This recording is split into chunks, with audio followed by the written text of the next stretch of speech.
Norgen Yujin Nubjan Sam Pemagezar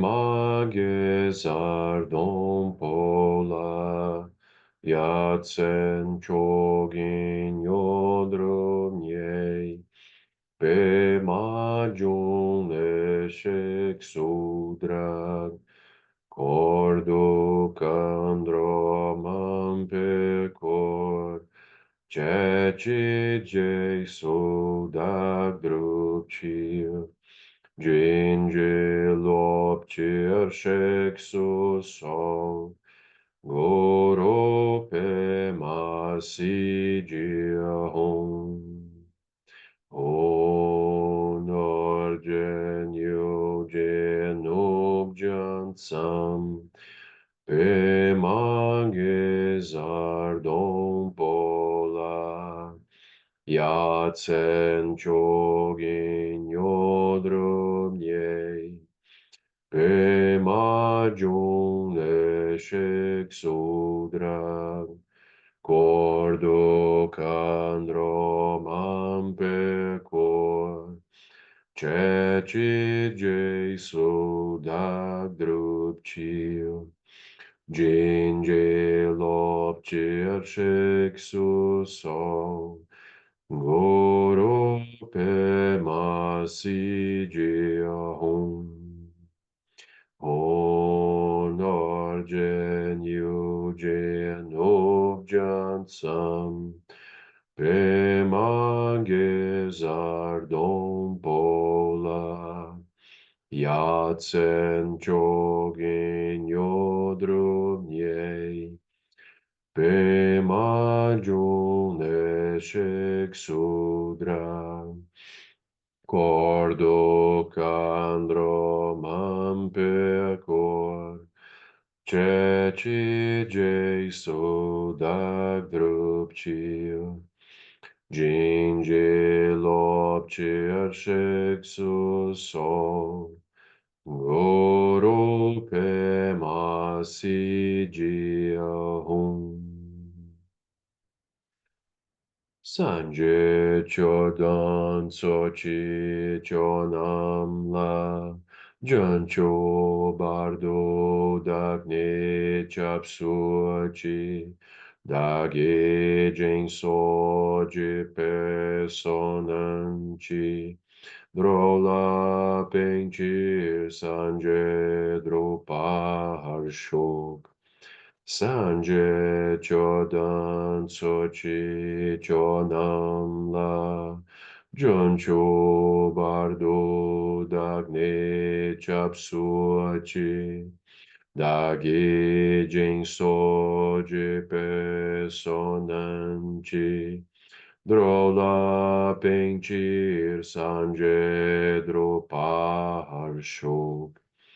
Sanje chodan sochi chonam la, Jancho bardo dagne chapsuachi, Dagi jing soji personanchi, Drola penchir sanje druparsho. Om Ha Om Benzara Guru Pema Siji Hom. Om Ha Om Benzara Guru Pema Siji Hom. Om Ha Om Benzara Guru Pema Siji Hom. Om Ha Om Benzara Guru Pema Siji Hom. Om Ha Om Benzara Guru Pema Siji Hom. Om Ha Om Benzara Guru Pema Siji Hom. Om Ha Om Benzara Guru Pema Siji Hom. Om Ha Om Benzara Guru Pema Siji Hom. Om Ha Om Benzara Guru Pema Siji Hom. Om Ha Om Benzara Guru Pema Siji Hom. Om Ha Om Benzara Guru Pema Siji Hom. Om Ha Om Benzara Guru Pema Siji Hom. Om Ha Om Benzara Guru Pema Sidi Hum. Om Ha Om Benzara Guru Pema Sidi Hum. Om Ha Om Benzara Guru Pema Sidi Hum.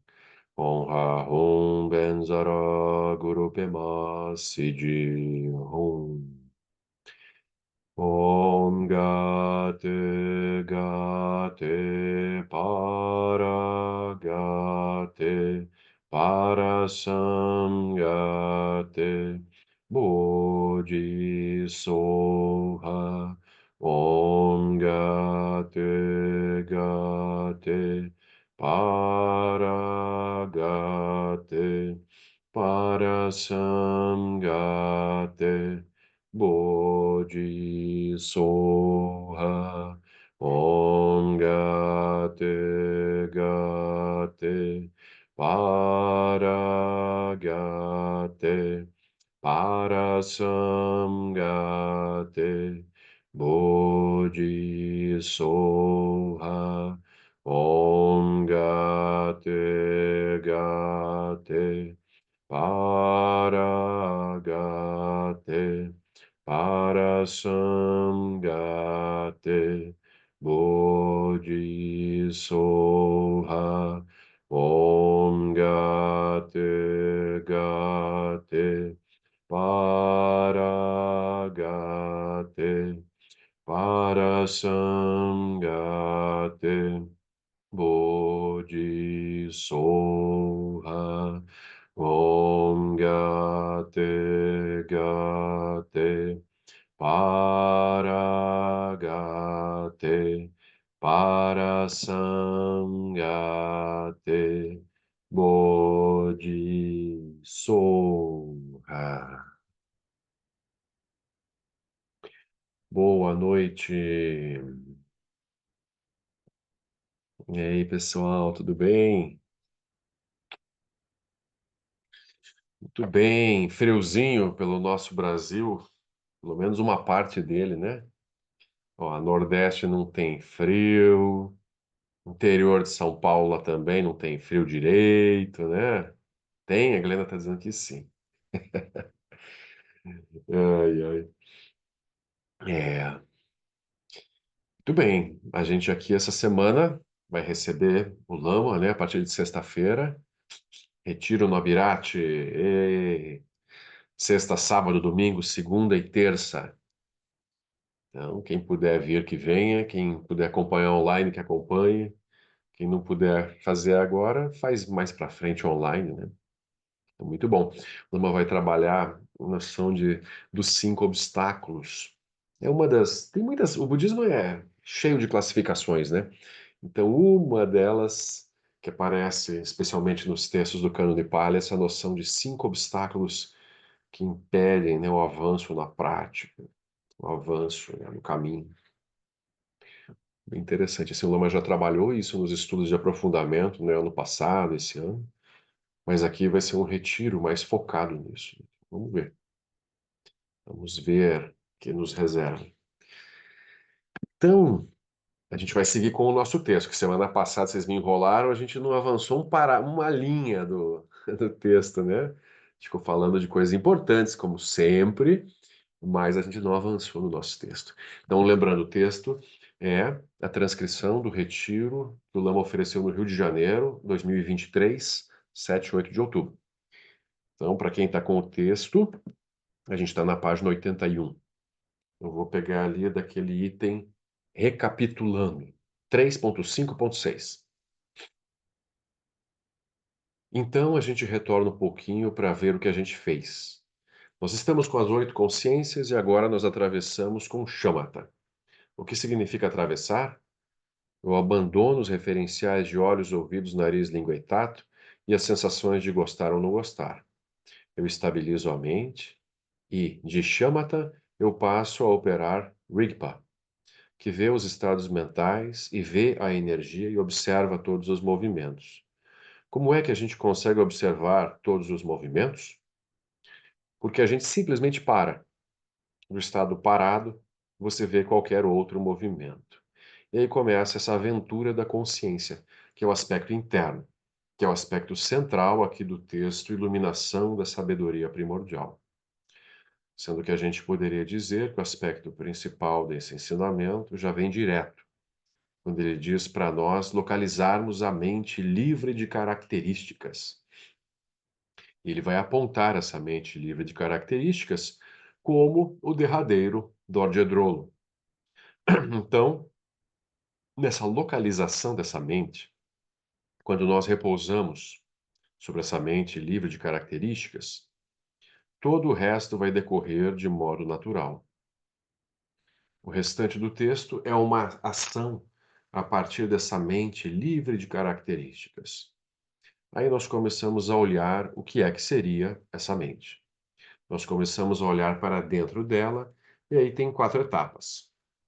As 4 etapas que são visão, meditação, ação e fruição. Tem a etapa que é visão, que é quando nós somos introduzidos a isso, como eu estou explicando aqui. Tem uma etapa que é meditação. Agora eu vou experimentar essa visão olhando as múltiplas experiências a partir dessa instrução de visão. Se a gente não fizer isso, vai ficar faltando um pedação, né? Então é nesse ponto que entram os retiros longos também. Curtos ou longos, eles seriam para essa parte. Então nós temos visão, agora meditação. Uma vez que surge meditação, tem a não meditação, que não é a suspensão da meditação, mas sim a meditação chamada não meditação, que é a ação. Quando a gente diz meditação, a gente se recolhe em algum lugar e regula um pouco as experiências que a gente vai contemplar. Quando nós estamos na etapa de ação, a gente não regula mais, ou seja, eu consigo olhar de forma lúcida o que aparece. Então, descrevemos visão, mantemos a visão durante a meditação. E nessa etapa, nós mantemos a visão durante o encontro com as aparências do jeito que elas vêm. E aí vem a etapa de fruição, que é quando nós não temos mais a sensação de estarmos fazendo prática, porque aquilo simplesmente ocorre de um modo claro. Então, não tem pensamento, não tem memória sobre o que eu deveria fazer, não tem controle de qualidade, não tem nenhuma palavra, não tem conceito. Tem a clareza. É uma clareza natural. Essa clareza natural vai se aplicar sobre todas as coisas. Então, a gente pensa: bom, aí terminou? Aí acabou? Não. Aí é muito interessante, porque essa mente de fruição permite que todos os aspectos do samsara, nas suas múltiplas aparências, sejam clarificados. E tão pronto a gente passa a olhar o aspecto do samsara de um jeito ou de outro, aquilo vai ficando clarificado, vai ganhando uma outra feição. Nós olhamos não apenas a nossa mente, mas nós começamos a olhar a mente dos outros seres enquanto estamos envolvidos nos mundos específicos. Então é como se o Buda, na linguagem dos textos, fosse capaz de viajar para os múltiplos mundos dos seres em todas as direções. Esses múltiplos mundos são estados mentais. Então, ele viaja por dentro dos estados mentais dos seres no meio das suas histórias. Esse aspecto de fruição, no fim, se funde com a própria lucidez primordial de todos os Budas. Então, não temos mais a sensação de uma mente que é alguém que está andando em algum lugar. Essa mente que é alguém que está andando em algum lugar está associada a olhos, ouvidos, nariz, língua e tato. Quando nós não estamos mais operando com olhos, ouvidos, nariz, língua e tato, nós perdemos a localização. O que nos dá a sensação de localização é olhos, ouvidos, nariz, língua e tato. Aí nós vemos os estados mentais. Quando nós estamos operando com estados mentais, nós facilmente percorremos estados mentais do passado, do futuro e de outros seres.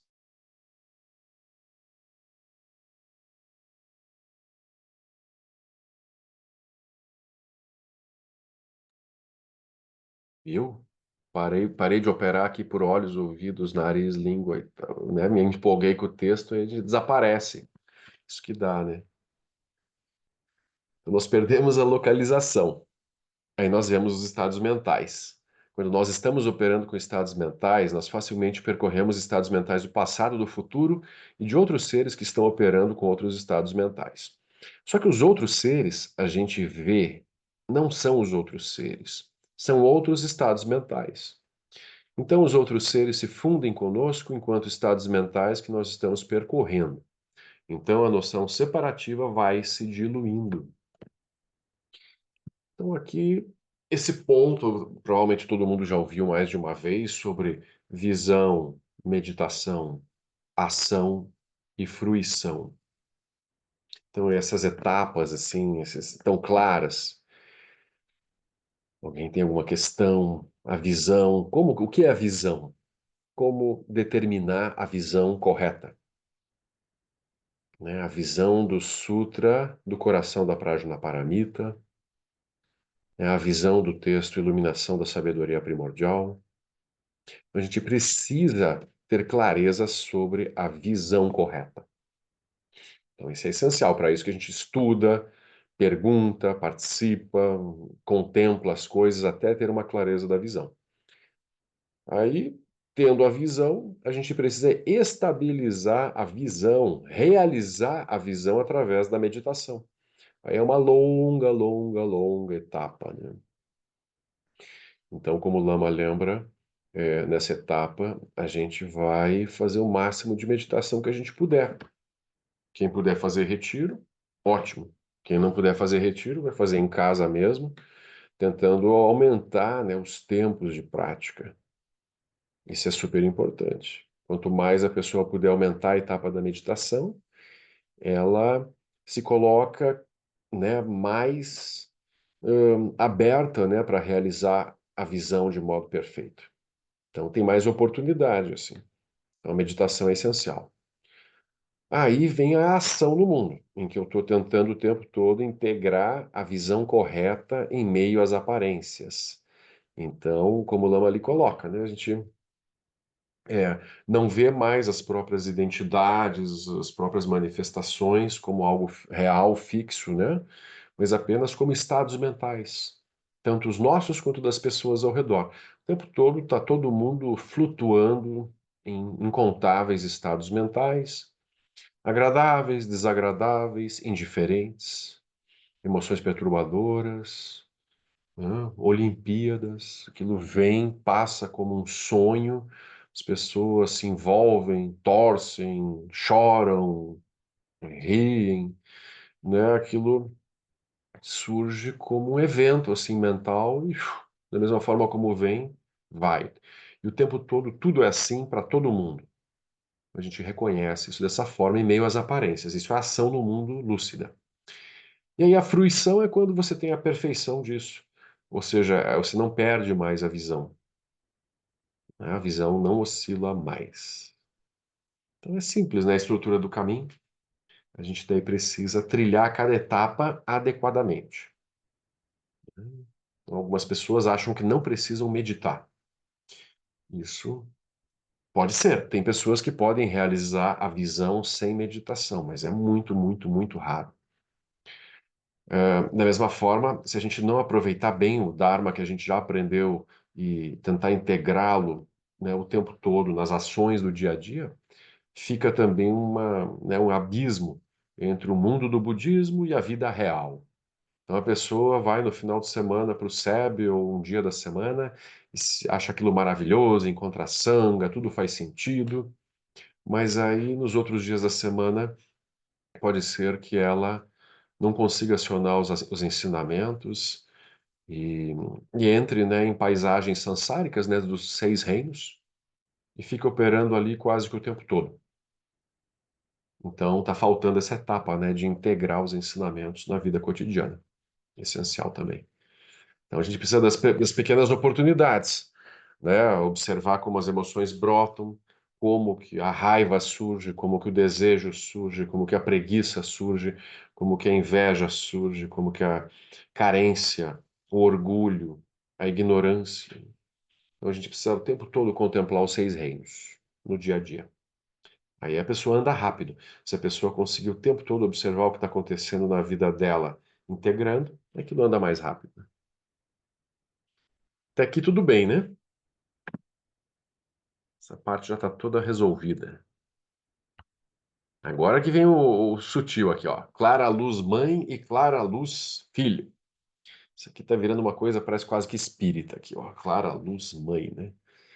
Quando há uma diluição da noção separativa, nós vamos encontrando o que é chamado inicialmente de clara luz filho, que é quando nós vemos que todos os nossos estados mentais são manifestações da clara luz que cria aparências. E aí nós encontramos a clara luz mãe, que vem junto com essa experiência de que a mente do outro não é a mente do outro. Não tem uma separação, são estados mentais particulares. Então, nós olhamos o universo inteiro como um conjunto ilimitado de estados mentais que podem ser acessados. Acessados sem uma sensação de que há uma separação. É uma coisa mais ou menos assim. A gente cria uma página em algum lugar e qualquer um pode acessar a página. Daí a página está onde mesmo? Eu posso baixar a página no meu computador, baixar todos aqueles conteúdos, aí eu tenho uma sensação de individualidade naquilo. Mas aquilo não está em algum lugar.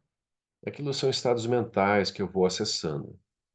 Então aqui nós vamos para isso que é o universo não é mais visto como alguma coisa material dual, ele é um espaço luminoso onde muitos estados mentais podem surgir. E ainda que esses estados mentais pareçam seres, eles não são. Porque os seres desaparecem junto com os estados mentais. Nós não somos os estados mentais com que a gente está operando. Mas, enfim, nesse ponto, no ponto onde nós estamos, isso não importa por enquanto. Mas nós vamos ter essa clareza. Ou seja, Rigpa não é uma pessoa. Rigpa é um estado lúcido que passeia pelos múltiplos estados. Já não vai haver mais separação entre as individualidades. E Rigpa percorre esse lugar todo. Isso se dá dentro da experiência que é chamada de clara luz mãe. Quando nós estamos nos aproximando da morte, porque há um fechamento de olhos, ouvidos, nariz, língua e tato, e a mente associada a olhos, ouvidos, nariz, língua e tato, nós temos uma oportunidade extraordinária.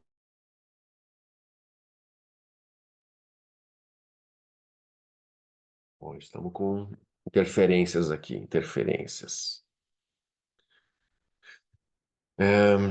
Então tem esse fechamento, né, de olhos, ouvidos, nariz, língua e tato. Nós temos uma oportunidade extraordinária de localizar a clara luz filho e a clara luz mãe.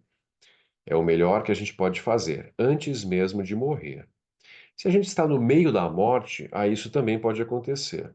Aí Guru Rinpoche dá um jeito de sempre encontrar um método de nos buscar onde nós nos atrapalhamos e nos oferecer isso de novo. Mas quando nada dá certo, ele fecha a entrada no útero. Quando nem isso dá certo, nós nascemos e estamos aqui. Aí começa tudo de novo. Aí vem os ensinamentos de novo, né? Para ver se a coisa fica clara. Mas eu acho super comovente a gente entender que, mesmo quando não tem nada claro, nossa natureza está intacta. Ela não tem como se perder. Não tem como. Os seres que nós somos têm um tipo de sofrimento e por isso nós buscamos a liberação. A gente busca a liberação porque a gente não vê. Mas em nenhum momento a gente se afastou da clara luz mãe onde nós estamos. Mas o ser que está operando de modo particular não vê isso. Então o Buda vai dizer: eu manifestei um corpo de sonho para entrar no mundo de sonho dos seres. Então, manifestei um corpo de sonho para benefício de seres de sonho, imersos em sofrimentos de sonho. Eu não vim, eu não vou. Mas nós aqui nesse momento, a gente pensa que está aqui, que nós somos isso, que o mundo é esse. Isso é a solidez. E a partir disso brotam os ensinamentos e as aspirações. E a gente se conecta um pouco não se conecta, e vai andando. Essa é a situação. Então eu percorri esse aspecto. E a gente pode, então, ouvir sobre a clara luz mãe, que é o lugar de onde os Budas vêm. Vêm no sentido assim de visão, né? Eles estão lá, do mesmo modo que aqui parece sólido. Para os Budas, a clara luz mãe que é sólida. Eles olham desde lá. Por isso que ele diz: eu manifestei um corpo de sonho para benefício de seres de sonho imersos em sofrimentos de sonho. Essas coisas que parecem sólidas para nós estão em constante mudança. E ainda assim a gente acha que elas são sólidas. Tem também uma questão que é crucial. Vamos supor, eu estou lá na Clara Luz Mãe e agora me chamaram para ir para a cozinha cozinhar. E aí, o que é que eu faço? Eu digo: alô, eu estou na Clara Luz Mãe e não estou indo para a cozinha hoje. Daqui a pouco voa um sapato assim. E daí, o que que eu posso fazer? O que é que eu fiz para merecer? Eu sou um Buda na Clara Luz Mãe. E não é que vem um sapato na minha direção? Como uma coisa dessas pode acontecer assim? O que é que eu faço? Essa parte faltou, esse ensinamento. Alô, Buda, resolva isso. Então, o Lama aqui, ele lembra, né, da dificuldade justamente, né, disso, de integrar, né, o ensinamento da clara luz em meio às confusões, né? Porque quando tudo vai bem, é fácil, né? Agora, quando tudo vai mal, aí complica. Deixa eu abrir aqui o outro arquivo. Então vamos voltar um pouquinho. A noção de clara luz filho e clara luz mãe, né? Isso, então, é um ponto super importante, é um ponto muito da linguagem do Dzogchen, né, da grande perfeição. A gente não vai encontrar essa nomenclatura em todas as classes de ensinamentos, não. Então, a clara luz, né? Obviamente não é uma luz no sentido visual, assim, uma estrela brilhante, né? Como se fosse uma luz, né, no espectro da luz visível, uma luz branca intensa. Não é essa a noção. Clara luz é a clara luz da mente. É um estado brilhante de mente que a gente vai acessar através da prática. Então, a gente vai deixando para trás tudo que é transitório, tudo que se move, tudo que é construído a partir de causas e condições. E o que está na base disso tudo? Tan, tan, tan, tan, a clara luz, filho. Ou seja, quando, através do processo da prática, eu recuo, recuo, recuo, recuo, eu chego num estado claro, luminoso, vazio, mas vivo, inseparável das aparências que vão brotando na mente. Mas as aparências que brotam na mente não perturbam mais pensamentos, lembranças, sons, não perturbam, porque a clareza, né, dessa clara luz filha é muito mais interessante do que qualquer coisa que possa brotar no teu espaço mental. O tchum, mente vívida, assim, clara, né? Vendo as aparências se desenrolarem, né? Se manifestarem no samsara. Então, isso é quando a pessoa, através da prática, reconhece a clara luz filho. A clara luz filho, ela é igual para todos os seres, sem exceção. Não é diferente de um ser para o outro. A base fundamental, né, da mente, ela é igual. Então, assim, nesse sentido que não há individualidades, né, não há seres reais separados. Os seres são separados apenas no aspecto das construções, né, relativas, nas manifestações temporárias. Então, cada um de nós tem um corpo, tem um tipo de, né, de aparência, de voz, de manifestação, faz isso, não faz aquilo. Então, essa natureza primordial, que é livre, luminosa, criativa, brilhante, ela cria as inúmeras aparências. Então, surgem os seres sansáricos, enquanto casos particulares. Mas a mente primordial que está na base, ela nunca se altera, ela nunca se macula, ela não tem nada para purificar nela, porque ela já é naturalmente livre, não tem nem a noção de pureza ou impureza. Essa é a clara luz, filho. Então tá lá né, o praticante, a praticante, aprendendo a repousar na clara luz filho. Aí isso pode chegar num ponto de reconhecer que isso que eu, né, encontrei na base da minha mente é o que está em todas as direções, em todos os seres, em todos os universos, antes de eu nascer, quando eu morrer. Então, eu possa ampliar essa realização para localizar a clara luz mãe, que seria Dharmata, mesmo, a mãe Dharmata, como está na sadhana, né? Então, se eu realizar essa mente em todas as direções, sem exceção, aí eu estou, vamos dizer assim, não é nem retornando, eu estou reconhecendo essa base imutável de onde eu nunca saí, nenhum ser, nenhuma manifestação, em nenhum universo, em todas as direções, jamais saiu. Isso fica mais claro no momento da morte, em geral. Durante o processo de dissolução, né, do corpo. Lembram das fases, né, assim, do morrer? A gente já estudou isso no passado, então, né, os elementos vão se dissolvendo, elemento terra, elemento água, elemento fogo, elemento ar. Aí vem a dissolução das consciências sutis, em 3 etapas também. Lembram também que tem uma etapa, né, de manifestação alaranjada, uma etapa branca, e aí tem uma etapa de escuridão. Depois dessa escuridão, quando as consciências estão todas se recolhendo em Alaya Vijnana, né, da consciência substrato, vem a 8ª etapa da morte, que é o quê? A clara luz. É a oportunidade de reconhecer a clara luz no momento da morte.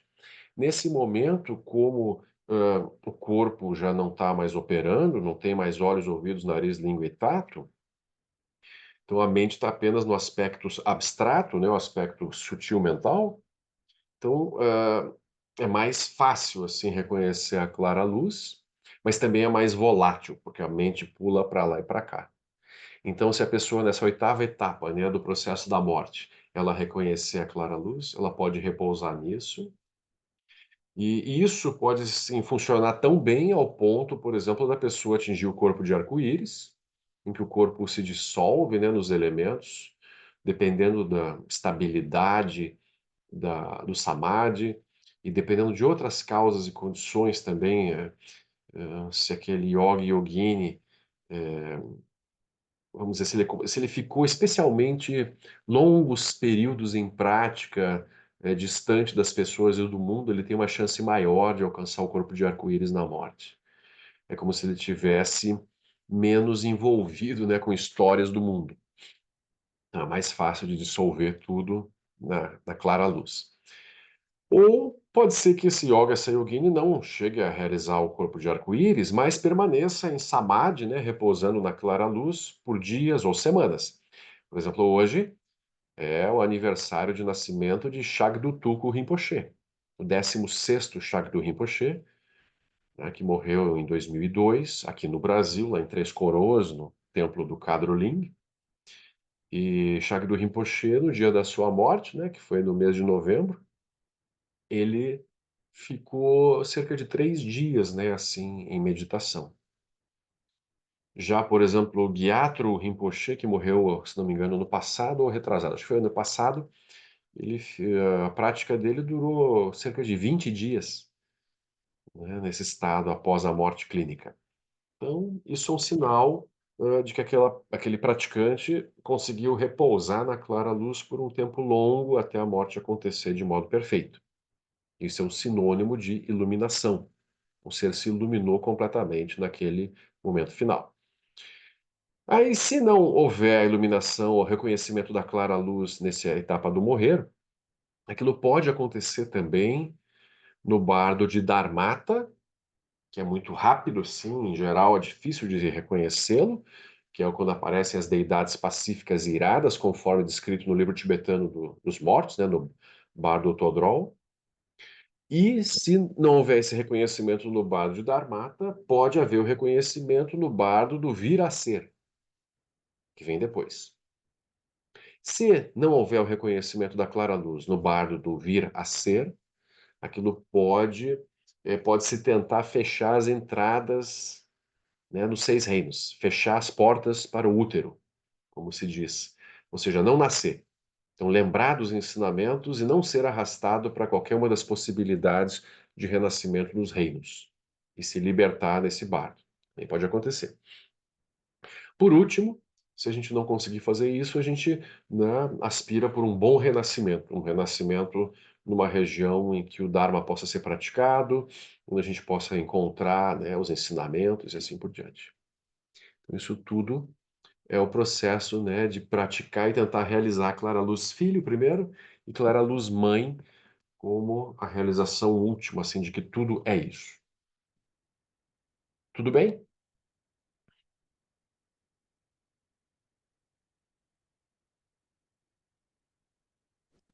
Marcelo, Sim. que parte que eu vou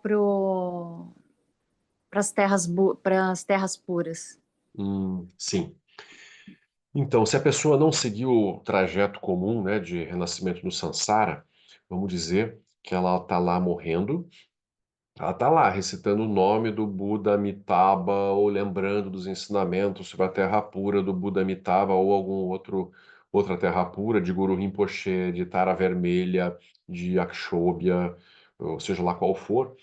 Então, dependendo da conexão e de quanto a pessoa praticou naquela terra pura, então, ali no momento, logo após a dissolução das consciências, a pessoa não se iluminou com a clara luz, e aí o que que vai acontecer? Vai voltar uma manifestação de uma consciência comum, após a oitava etapa da morte da clara luz.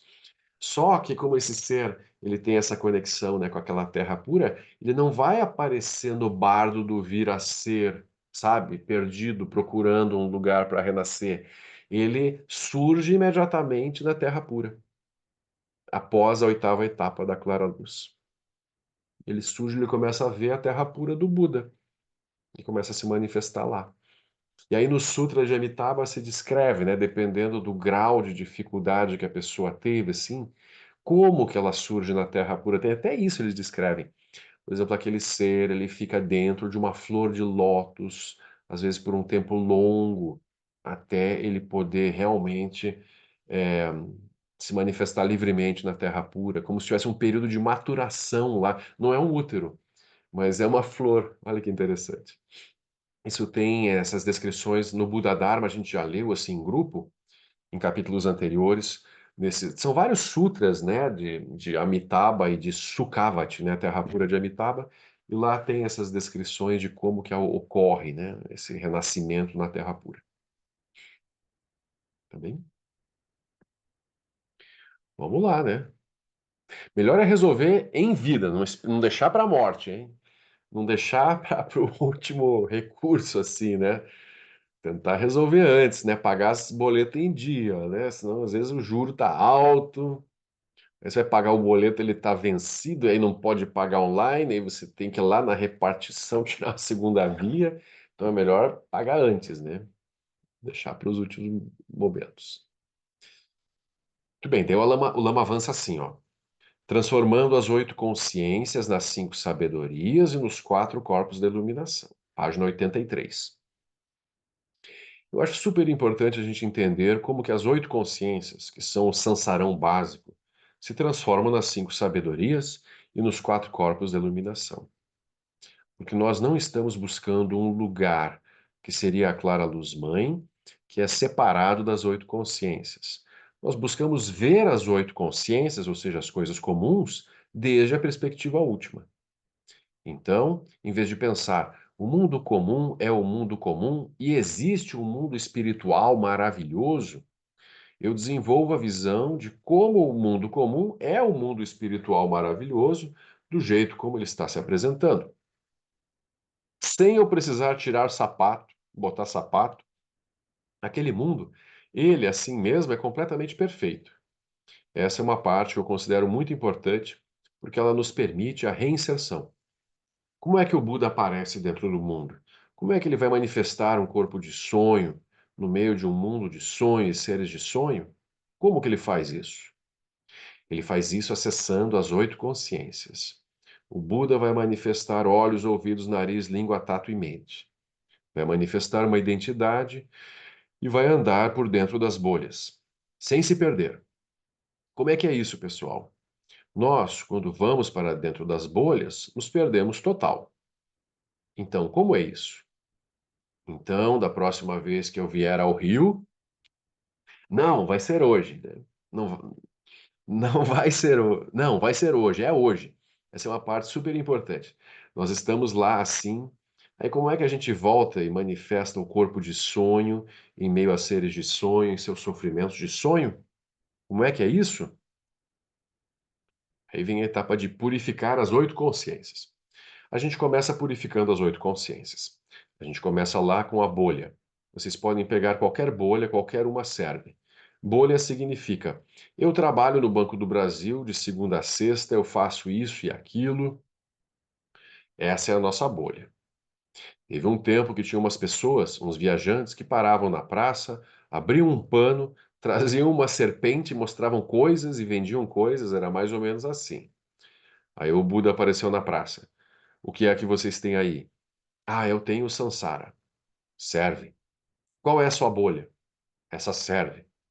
Nós vamos fazer a magia aqui. Vamos pegar essa bolha e vamos dobrar 5 vezes e vamos fazer ela sumir. Quero ver essa bolha sumir agora. Então é assim: surge a bolha. Não importa qual seja a nossa bolha. Se a gente perceber que ela é uma bolha, significa que nós não estamos dentro dela. Por exemplo, vocês estão lá, fla-flu, e aí vocês, isso é uma bolha, né? Final, né, das Olimpíadas, né, Brasil disputando medalha de ouro. A gente lembra, mas isso é só uma bolha, né? É só um jogo. Isso não tem menor significado profundo, né? Eu acho interessante. Por exemplo, na época que tinha os jornais escritos, fazer faxina em casa era um problema. A gente ia fazer uma faxina, botava os jornais no chão e olha ali, Fla-Flu. Em 1920 eles se encontraram. Como é que foi isso? Pronto. Para o jogo. Quer dizer, para a limpeza e vai olhar a notícia. É muito interessante isso. A gente entrou na bolha. Plim. Ou, como hoje, a gente está lá trabalhando e aparece 6 anos atrás, clique aqui. Aí aparecem as fotinhos das crianças. Ah, que bonitinho. A gente entra naquela bolha específica, né? Ah, eu tinha ido fazer tal coisa, que bonito. A gente pega aquilo e manda para um e manda para o outro para atrapalhar a vida deles, né? Eles olham para aquilo e entram na bolha também. Mandam coraçõezinhos, nós mandamos coraçõezinhos. Então, isso é a bolha, pessoal, entendem? Surge aquilo e nós, plim, entramos na bolha. Então, a gente vê perfeitamente que aqueles lugares são bolhas. Isso significa que nós estamos fora da bolha, olhando para ela. O fenômeno mais extraordinário é o lugar de onde nós podemos ver as bolhas como bolhas. Isso é super importante. Purificar esse lugar até o ponto em que não há nenhuma bolha nesse lugar onde eu estou olhando as bolhas como bolhas. Porque às vezes eu saio de uma bolha para uma outra bolha, e dessa bolha para uma outra. Mas aí eu vou para um lugar, em princípio, sem bolhas. Esse lugar sem bolhas existe, no mínimo, no raciocínio. Porque se as bolhas são construídas, tem um lugar sem bolhas. É o construtor. Aí eu vou para esse lugar.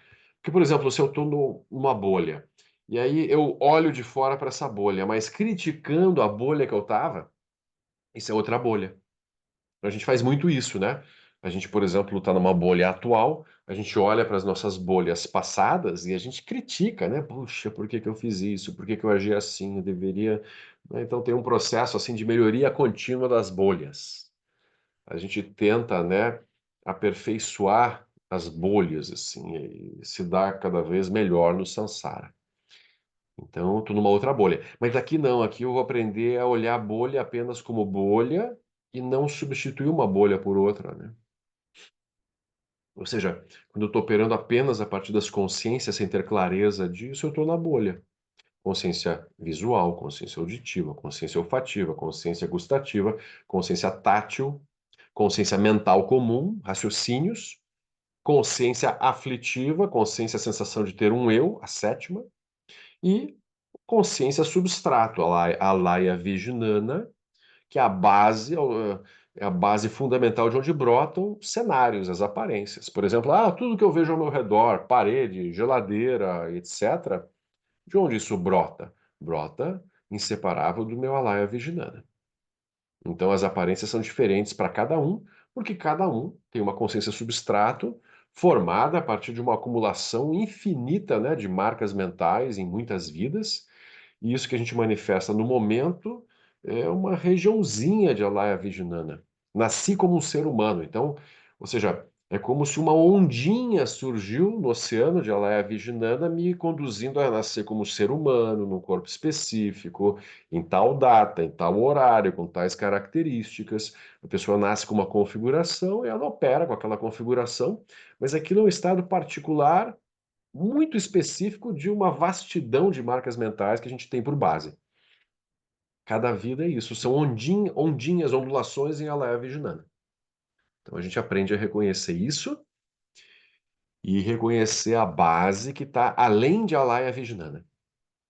Porque Alaya Vijnana ainda é Sansara, é a base do Sansara.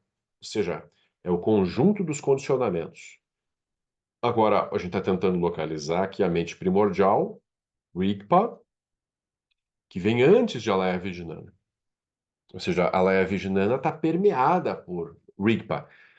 Só que enquanto eu não tenho esse reconhecimento, aí eu ainda opero de modo dual, né, operando a partir de bolhas e identidades. Quando eu reconheço a natureza primordial, eu vou vendo, né, que as consciências e os mundos e as bolhas são todos casos particulares, são vazios. Esse é o exercício de como recuperar a liberdade da mente. Todo o caminho budista, ele serve para nos conduzir, né, a esse estado de liberação da mente comum através do reconhecimento da essência da mente. Sim, Glenda. Marcelo, então, toda Adoro vez os que eu geminianos vou, que vêm e perguntam mesmo, né? Gente que pergunta, assim que é bom. quando eu tô na bolha e eu observo, né, como você falou, e aí eu quero tentar sempre melhorar a bolha, então tá tudo. Então, assim, o que eu continuo, o que eu preciso continuar, na verdade, é.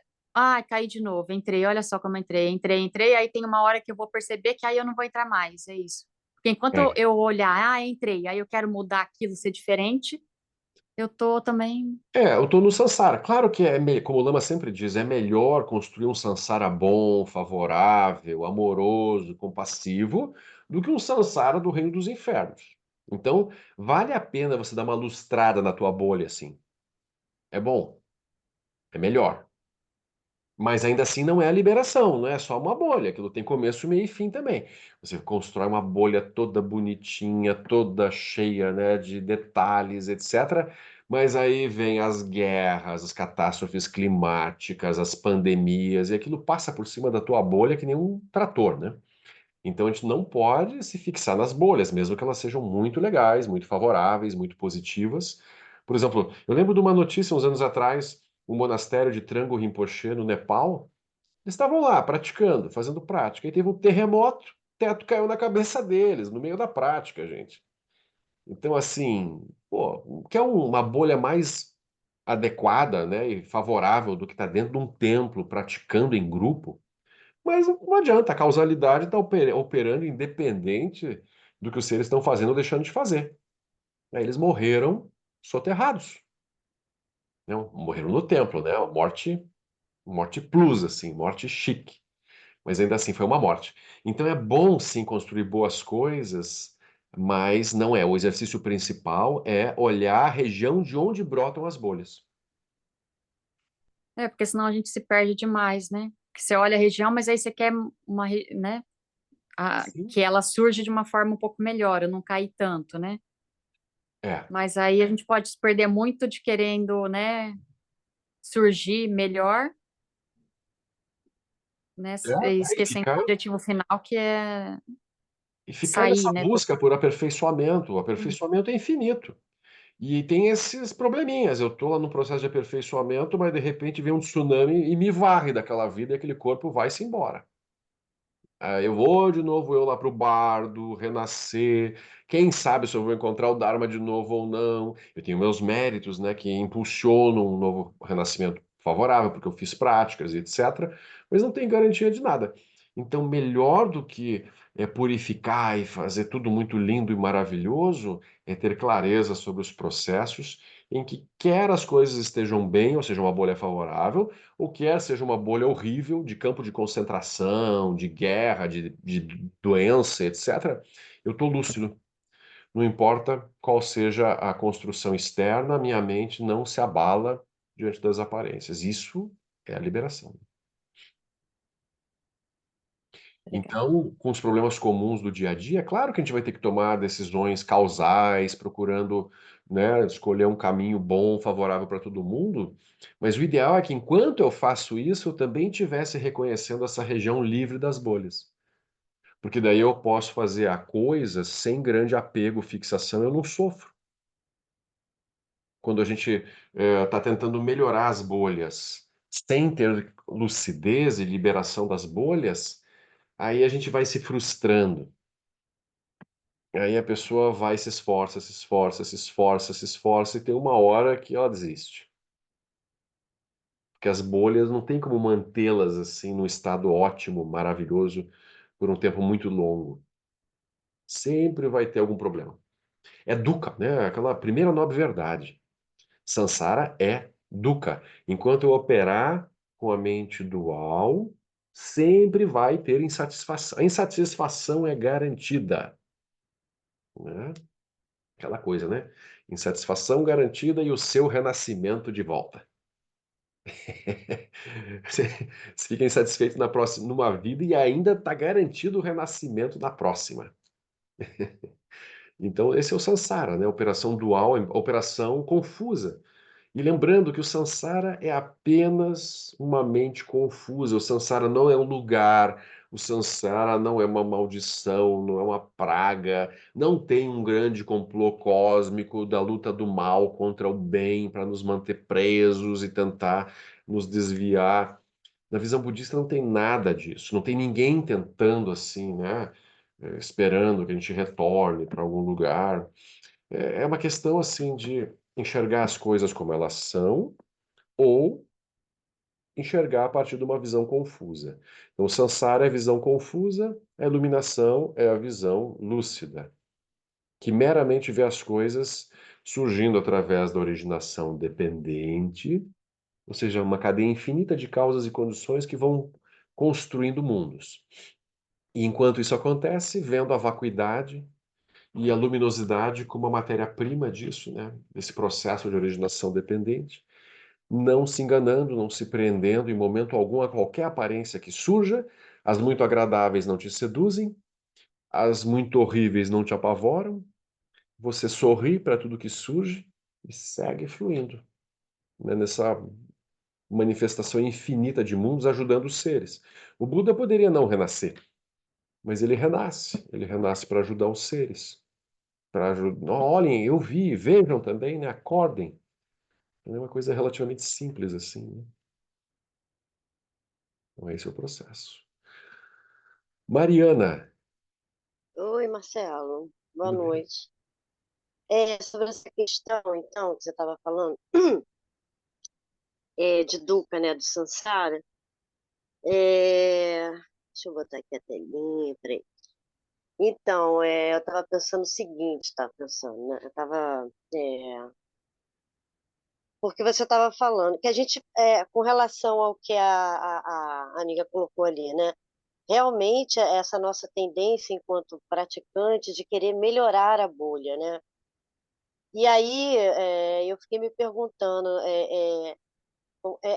que assim, é aquilo que você falou, né? Durante um tempo a gente fica, sei lá, a gente fica querendo realmente que com a prática a gente consiga transformar e melhorar. Mas aí eu fiquei pensando assim, bom, enquanto a gente realmente não atingir uma lucidez, né, algum estágio, né, que a gente realmente tenha lucidez e veja os fenômenos diretamente, quer dizer, sempre vai ter um sofrimento, sempre. Eu ficava querendo, eu sempre fiquei me perguntando, não, mas né, vai ter um momento que não vai ter, mas eu acho que esse momento só não vai ter realmente, né, quando você ter a lucidez, porque eu acho que é como se fosse Dukkha aparece ali, justamente esses sofrimentos, esses probleminhas ou esses problemões, eles vão aparecer justamente, né, eu acho, assim, estou colocando assim, de acordo com o que eu acho, né, justamente para mostrar e trazer para o praticante, assim, olha aqui, esse aqui, tá vendo? Esse aqui você não resolveu ainda. não resolveu esse aqui. Então você tem que resolver isso. É por isso que ele está te incomodando. Não sei, isso foi uma. Então, por exemplo, então, não sei, isso é. Não, veja, na visão budista não há propriamente assim algum tipo de plano cósmico, assim, algum tipo de planejamento kármico para te mostrar as coisas. As coisas simplesmente acontecem, né, por causa das Acontece, situações, é. né? Mas não tem ninguém assim tentando te dar uma lição, nem a tua mente está tentando dar uma lição para Não, si mas mesma. eu não, é que eu não consegui me colocar Né? direito. Eu não acho que exista alguém ou plano cósmico, nada disso. Eu Uhum, acho só que você ainda não conseguiu chegar a ter uma lucidez de como, o porquê que na sua estrutura kármica você está passando por determinada situação. Você não consegue vê-la ah, é, como ela se apresenta. E sim. isso, como você não consegue vê-la, é porque você ainda não atingiu a lucidez, senão você conseguiria entender, digamos assim, dentro dessa sua complexa teia kármica, por que que você, né? Sim, e é muito Bom, cara. importante no budismo também entender o seguinte, que a prática e mesmo a lucidez não vão nos livrar das situações que a gente considera difíceis. Porque às vezes a pessoa está praticando achando que ela vai chegar então um dia num lugar em que não tem mais problema. E não é verdade. Os mestres yogis e yoginis realizados, eles também são perseguidos, são atacados, eles passam por doenças, eles passam por guerras, por terremotos. Por exemplo, Longchenpa, no Tibete, ele estava lá, o maior yogi, né, da grande perfeição da linhagem Nyingma, 1350 mais ou menos. Ele, grande mestre assim, mas ele, numa confusão política, ele ficou do lado perdedor. Aí o lado ganhador o perseguiu. Ele teve que fugir, se refugiou no Butão, ficou alguns anos, né, no país, né, no Butão, afastado dos alunos, e da casa dele, etc., né? Era um ser iluminado. Então, é importante entender assim, que a gente não está praticando para chegar no reino dos deuses, né? Numa condição agradável, divertida, leve, fácil. A gente está praticando para ter lucidez em todas as condições, as difíceis, Então, as mas, fáceis. então, mas isso aí eu entendi. Então, no caso, mas ele, quando passou por essa questão, ele entendia o porquê, Sim, né? Que a gente geralmente não entende essa que é a questão, porque sim, não alcançamos a lucidez ainda. Então, e nós não entendemos exatamente a situação de forma clara, é isso que eu quero dizer, é, entendeu? não reconhece a bolha apenas como bolha. Não reconhece a bolha, exatamente, como bolha. Então, por exemplo, a pessoa acorda com um problema assim, um problema do tipo, né? Minha conta corrente está negativa. Aí ela se apavora, né? Mas por que que isso foi acontecer comigo? Por que que, né, eu não tenho dinheiro suficiente para viver tranquilamente? Então a pessoa pode se apavorar, né, com a conta negativa. Naquele momento, aquilo tem uma grande solidez, aquilo gera estresse, ansiedade, a pessoa não dorme bem, a pessoa está preocupada, a pessoa não consegue conversar com os outros direito sobre outro assunto. Então aquilo toma, né, o espaço mental e ela fica lá perturbada por dinheiro. Ou a pessoa teve uma briga com a namorada, com o namorado, também fica perturbada, chora na cama, agarrada no travesseiro que o outro deu. Esse tipo de coisas, né? A gente entra nas Uhum, bolhas, né, e fica lá sofrendo nas bolhas, né? uhum, E é isso. entendi. Mas a pessoa justifica, né? Não, mas isso é muito duro, isso é terrível, isso é horroroso. É claro que eu tenho que sofrer. Como é que eu não vou sofrer? Né? A pessoa tem todo um conjunto de justificativas para dizer que o sofrimento dela, a dor dela é verdadeira, é a dor real, né? Aí não tem liberação, realmente, enquanto a gente ficar pegado, né, às próprias experiências agradáveis ou desagradáveis. Então, o ponto é esse, é realmente a primeira nova verdade, ela é muito importante, ela é muito dura. Todas as experiências do samsara, sem exceção, são sofrimento, são dukkha. O Buda afirmou isso. E ele não fez assim qualquer tipo de. Não tem uma nota de rodapé, exceto tal e tal e tal experiência. Não, o Buda vai dizer todas as experiências, sem exceção, são dukkha. Então, no Sansara não tem felicidade. Essa Então, ficha mas demora muito para cair, assim. para A gente cair. ainda fica procurando um Sansara feliz, né?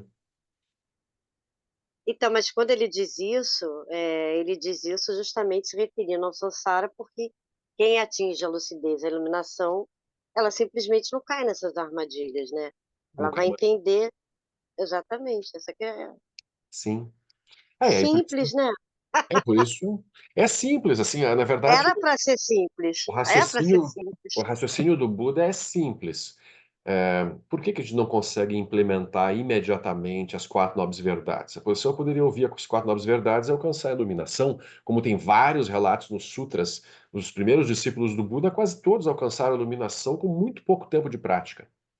Por que que eles alcançaram? Porque eles ouviram aquilo e realmente viram de forma direta aquilo.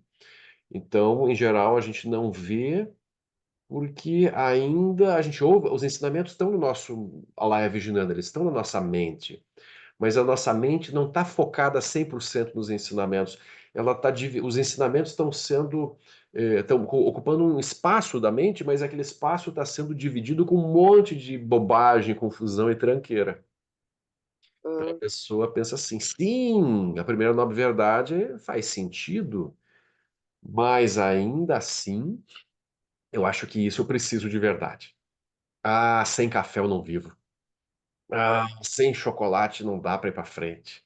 Um copinho de vinho à noite. Ah. hum, Então as pessoas têm várias coisas que elas dizem assim, né?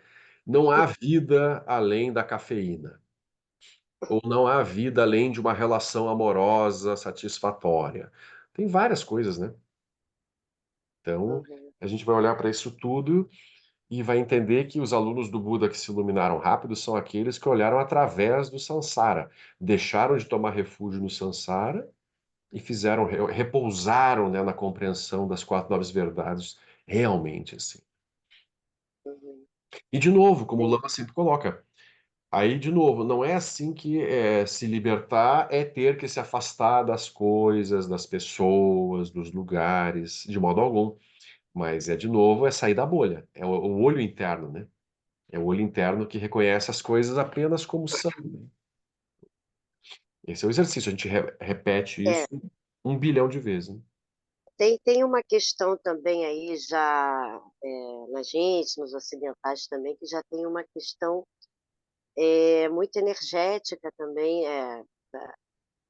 Já tem, a gente já tem uma questão que você falou, café, que não precisa necessariamente ser uma coisa tipo um café, um chocolate, um vinho, né? Eu acho que desde pequeno, quem nasce aqui no Ocidente, ele já é acostumado a uma determinada cultura e forma de ser e estar no mundo, né? Quando a pessoa não está em contato com o Dharma desde pequeno, que eu Uhum. acho que tem uma questão energética que talvez venha até antes da questão